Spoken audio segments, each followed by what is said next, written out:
welcome you all to another new class of Master School and College. So hope you all are fine, students. Yes, I'm also fine. I'm Maliha Salsabin. Today I will conduct your class. So students, I think you will enjoy today's class because throughout the class we will see many interesting videos, many interesting pictures, and we will know more information. So, in your previous class, you have learned about social assets. So, at first, before starting our today's class, we will do a short review on our previous class lesson. So, as you have learned, who can tell me what is assets? Very good. That means you have learned the lesson properly. Okay, the things whatever fulfill our need are called assets. And you have learned about social assets? Everyone want to answer. Very smart students. Yes. Social assets are our local facilities that are built and maintained to help people's well-being. As you know that human beings are developing a number of resources to meet our various needs for their social life, isn't it? And we have plenty of social resources. As you have learned about schools, why we go to school? Yes, we go to school to get education. Education is a very important social right. So, it is the right of each and every children to go to school and get education. Then you have learned about hospitals. Students, why we go to hospitals? Very good. We go to hospital to get medical facilities. Yes, whenever we are ill, we go to hospital and doctors and nurses are always there to help us by giving health services. Then we have learned about religious building. Religious buildings is also a very important social assets because whenever we want to pray to our respective gods, respective creatures, we go to religious building and pray to our gods, isn't it? So, it is also very important for the society. Then we have learned about playgrounds. So, you know, in village areas, there are large playgrounds. In that playgrounds, the people of villages, they pass their leisure time. But in towns, what happened? In town, as there is scarcity of large places, there are parks. So people, for passing their leisure time, they go to parks along with their children and spend their leisure time there. And now we will start about our today's lessons. So get ready, students.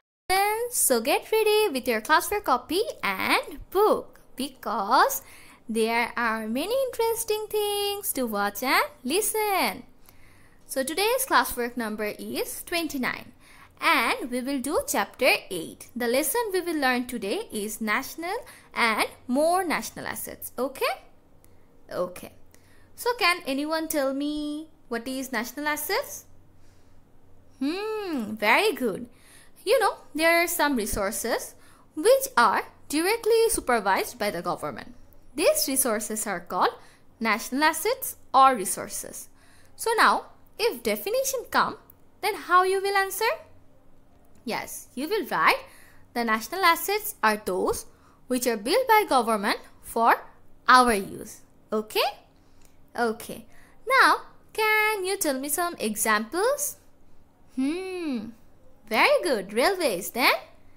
Roads, then? Any more? Yes, bridges. Okay. There are many more national assets, isn't it? Actually, you know, the state or the country is the owner of these assets or resources. It is built by our government. So, all the citizens of the state have the right to enjoy these assets. You know, as there is lots of national assets, so a question may come into your mind that how government is getting so much money to build these national assets? Can you answer? Yes. You know the answer. You know, our parents are earning money. Yes. From that money, a percentage of their income they are paying to government as income tax. Government is using that income tax or revenue for building national assets. Okay. So, now can you see the picture? Okay, can you guess what we are going to read now? Yes, we will read about roads. You know, roads is also a very important national asset, isn't it? It is generally the route or way or land between two places that has been paved or improved to allow travel by foot or car, bicycles or other vehicles, okay? So, can you tell me how roads are built and repaired by? Yes, roads are built and repaired by government. And can anyone tell me the benefits of roads? It is having huge benefits, you know. Roads are making great contribution to economic development and growth. And it also bring important social benefits. You know, highway roads have great benefits to industries, educational institutions, etc. many more things. And it is making our travel easier and faster. Students, I think you have seen different types of roads, isn't it? Yes. So, can anyone tell me which kinds of road you have seen in villages? Very good. In villages, we generally see earthen roads. And which kind of roads is generally seen in towns? Yes, in towns we can see paved roads. Okay. Now, we will learn about railways. It is another most important national assets, you know. So, can anyone tell me some names of railway stations? Yes, very good. Hazrat Shahjalal Bimanbandar railway station. Then, yes, it is Kamlapur railway station. Very good. There are many more railway stations, you know. So, why railways are made? It is the most dependable mode of transport as it is the least affected by weather conditions. Like if it is having heavy rainfall or heavy fog, okay, it does not have any trouble while we are transporting through railways, okay? And its speed over long distance is more than any other mode of transport except airways, okay? And it is having huge usefulness, you know. It is economical, it is quicker, and it is best suited for carrying heavy or bulky goods over a long distance. A train is a form of rail transport, isn't it? It is consisting of a series of connected vehicles that generally run along a railroad to transport passengers or cargo. Now, we will learn about metro rail in Bangladesh. You know, metro rail is coming in Bangladesh. It will be the fastest mode of transport, okay, by route in Bangladesh. So, are you excited about metro rail? I am also excited. Do you want to know some informations about metro rail? Okay. You know, the daily passenger capacity of metro rail will be around 5 lakhs. Okay, all the trains will be air conditioned, and after completion of this project, the traffic congestion in Dhaka will be reduced greatly. So, we hope that within 2024, we can have a ride in metro rail, okay? Now, we will learn about another important national asset, that is bridges. So, you can tell me how bridges are made? Very good. Generally, bridges are built with pillars in water, okay? And they are built by using sandbags to divert water from an area. Okay, students, I think it's better if I show you a video, okay, like how bridges are built. Yes, we're excited to see the video. Okay, I will show it. But before that, we will know some more information. Can you tell me some examples of bridges in Bangladesh? Like Lalon Shah Bridge, then China Friendship Bridge, and the largest bridge in Bangladesh is Bangabandhu Bridge. Okay. Now, we will learn about the usefulness of bridges. Can anyone tell me? Yes, bridges are the structure that are built over river, road, railways, okay, to help people and vehicles to cross from one side to another's.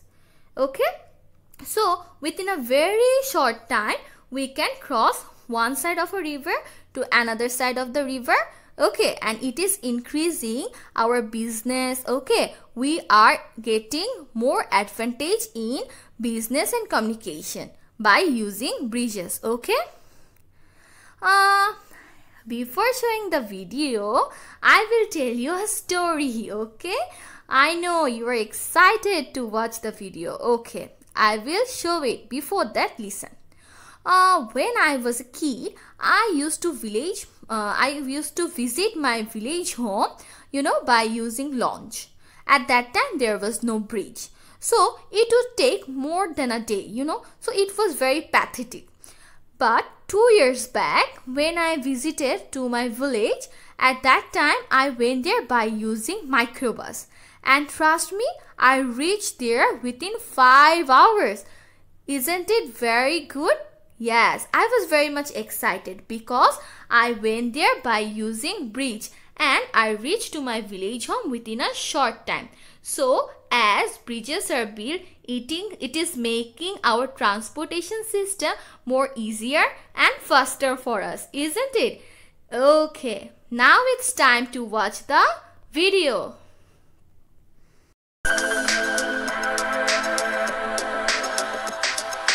Bridges are marvels of engineering that stand inconspicuously amongst us.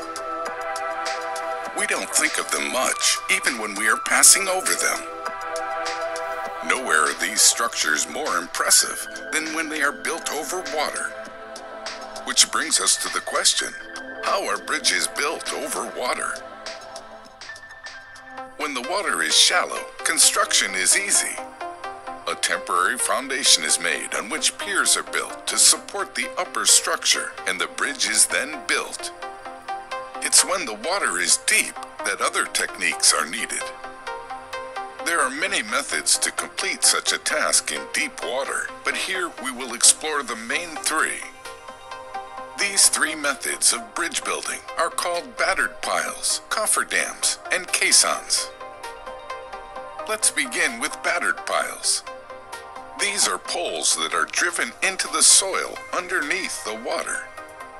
Piles are hammered into the water until they turn outward or inward at an angle.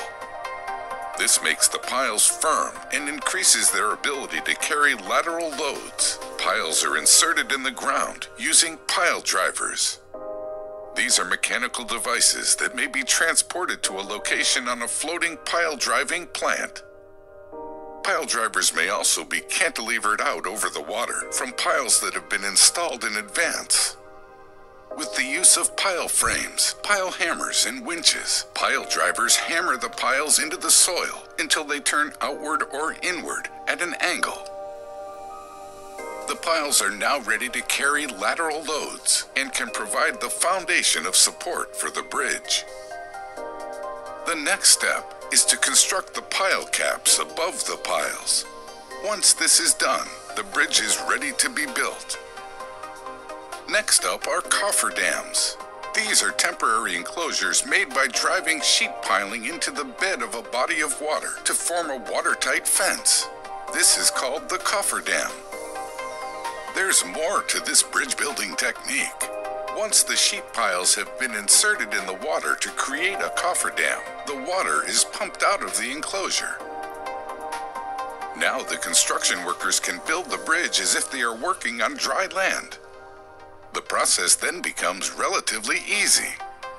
Finally, caissons may be used. There are two types of caissons, open and pneumatic.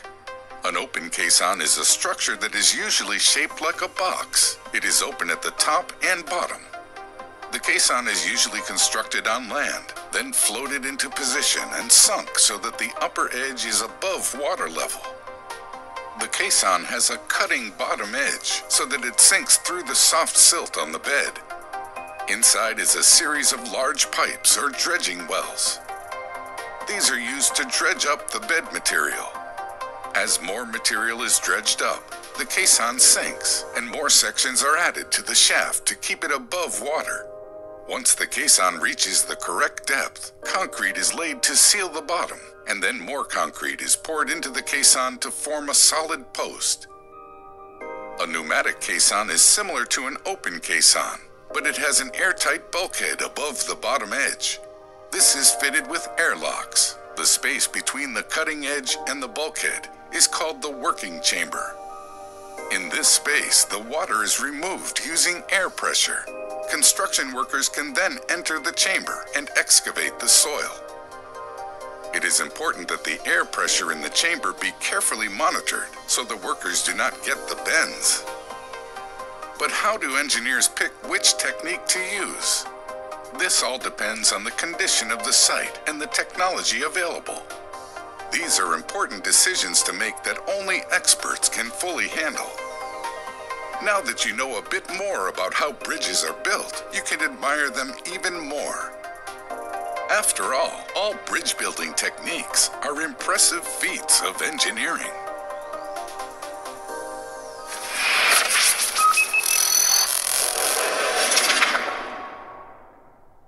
So students, we have learned about national assets. We must help to look after our national assets, isn't it? As we are Bangladeshi, we should know about our country and its assets properly. So, to know about the country, we should read more and more about these assets, okay?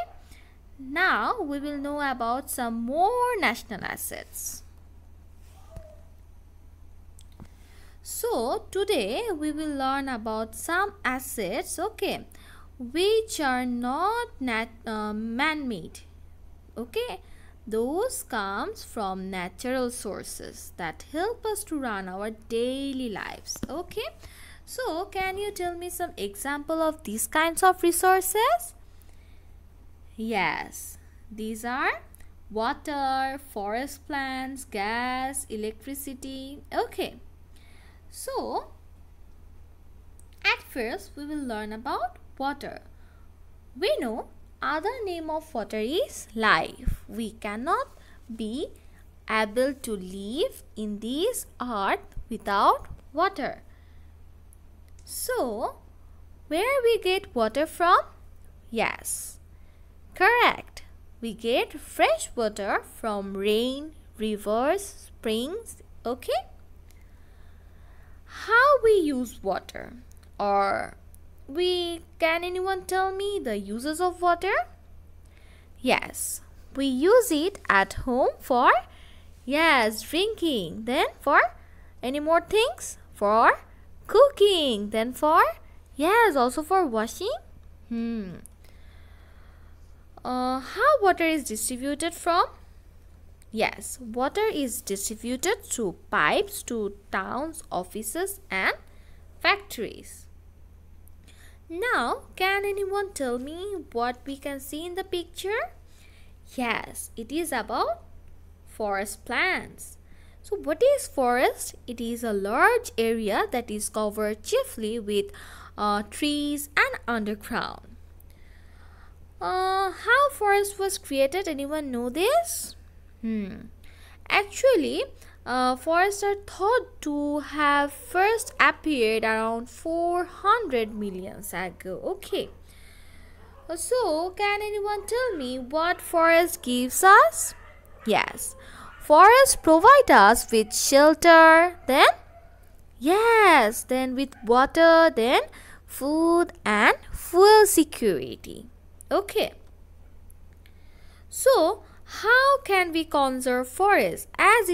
We have learned that as it is very much important for us, we should conserve it. We should not let forests to be damaged. So how can we conserve it, students?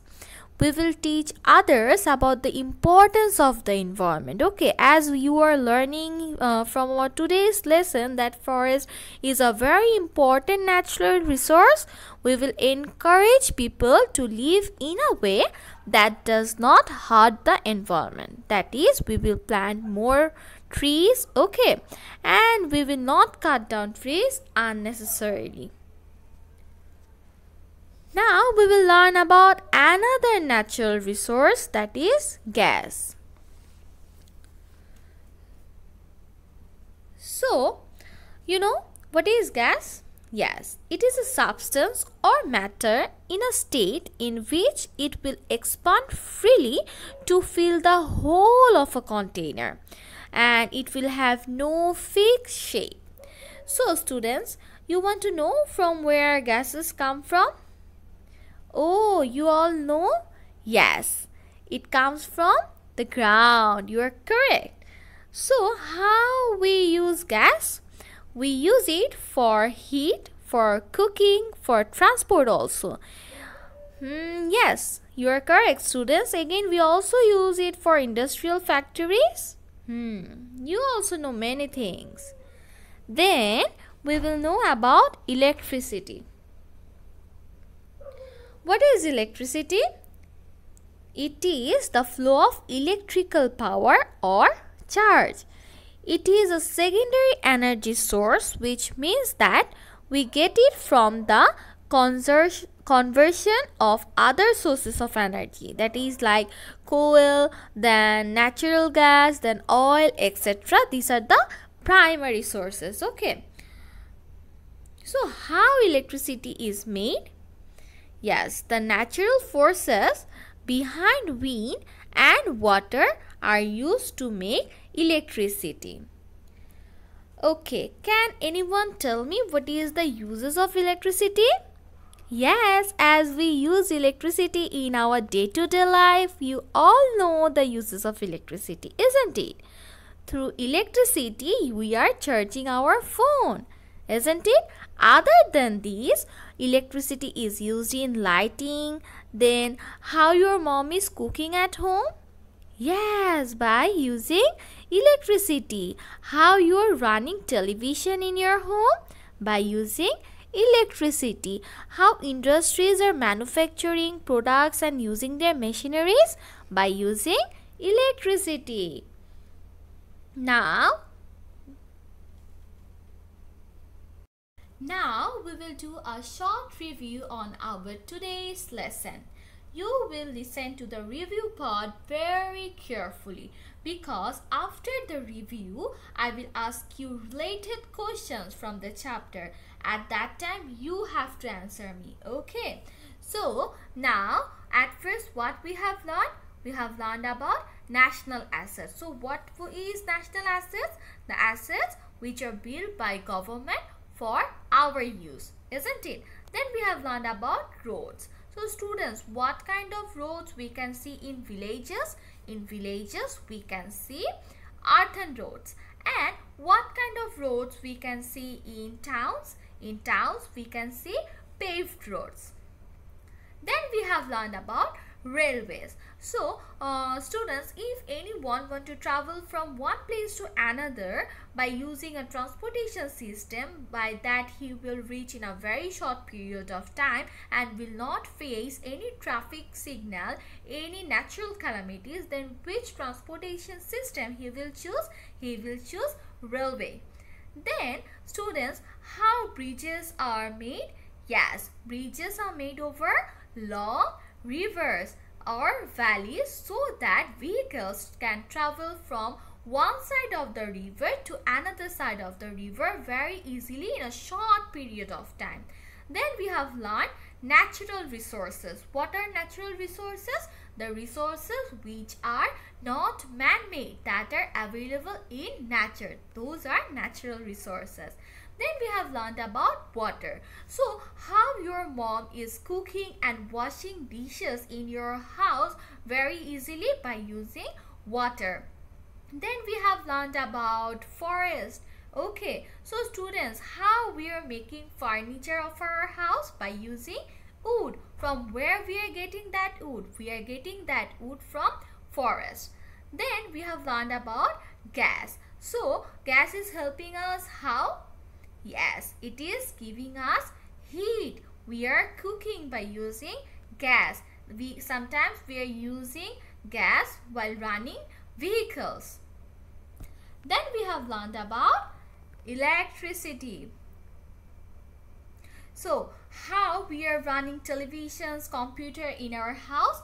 By using electricity. So students, it is time to go for related short question answers. The very first question is, what are national assets? So who can answer? Very good. I'm so happy with your answer. The assets which are built and maintained by government with the earnings of taxes and revenue for our use are called the national assets. Clap. Then the next question is, what is natural resources? Name two natural resources. So who can tell me? Very good. The resources people can use which come from the natural environment is called natural resources. So two natural resources are natural gas and water. Then the third question. Other will get chance now. Write down the two importance of water. Okay, very good answer. Two importance of water is given below. We drink water to live. Water is used to bath, cook and clean clothes. The next question is, what are the uses of natural gas? Very good answer. Gas is a natural resource which comes from ground. We use it for generate light, for cooking, for factories and vehicles, etc. Then the last question. How can we do conserve natural resources? It is very important. Can you answer? Okay. Very good answer. Now see, the both social and national resources are essential for our life. We will not do anything that may damage these resources. We will use water, gas, electricity according to our necessity. So students, it was all about today's class. I think it was a very fruitful class and you have understand each and every lessons properly, isn't it? So what you will do is, at your home you will learn and write the given feedback question answers at the end of the class. Which question answers I have given, you will learn and write that question answers. Okay, so wish you all the best for your coming exam. Tata, goodbye.